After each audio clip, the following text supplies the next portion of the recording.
সংবিধানেই নিশ্চিত করা হয়েছে রাজনৈতিক দলের সভা সমাবেশের অধিকার, কিন্তু আইন শৃঙ্খলা নিরাপত্তার অজুহাতে বিভিন্ন সময় সভা সমাবেশ করতে দিচ্ছে না বলে অভিযোগ বিএনপির, যার সর্বশেষ সংযোজন ৭ই নভেম্বরকে ঘিরে সমাবেশ করার অনুমতি না দেয়া। রাজনৈতিক দলগুলোর কর্মসূচিতে বাধা দেয়াকে রাষ্ট্রীয় সন্ত্রাস বলে মনে করেন বিএনপি নেতারা। তারা বলেন, এ ধরনের পরিস্থিতিতে জনপ্রিয়তা থাকা সত্ত্বেও দলগুলোর কিছু করার থাকে না।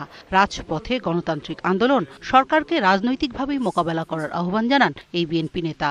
আজকে এটা কোনো বিএনপির কোনো ইস্যু না, এটা হচ্ছে বাংলাদেশের নাগরিকের ইস্যু, জনগণের ইস্যু। তাদের যে একটার পর একটা অধিকার খর্ব হচ্ছে, কেড়ে নেওয়া হচ্ছে, এটাই আজকে বাংলাদেশের সামনে বড় প্রশ্ন।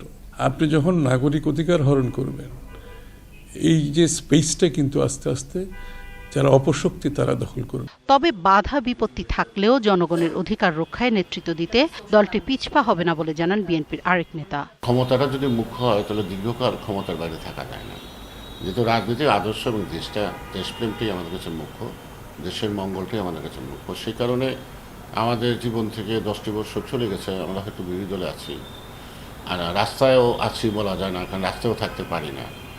এমনি অবস্থার মধ্য দিয়ে একটা দল টিকে থাকার কথা না, কিন্তু তারপরেও বিএনপি উত্তরোত্তর যত অত্যাচার নির্যাতন সরকারের পক্ষ থেকে বাড়ছে, বিএনপির কিন্তু গ্রহণযোগ্যতা এবং বিএনপির জনপ্রিয়তাটা কিন্তু অনুরূপভাবে বাড়ছে।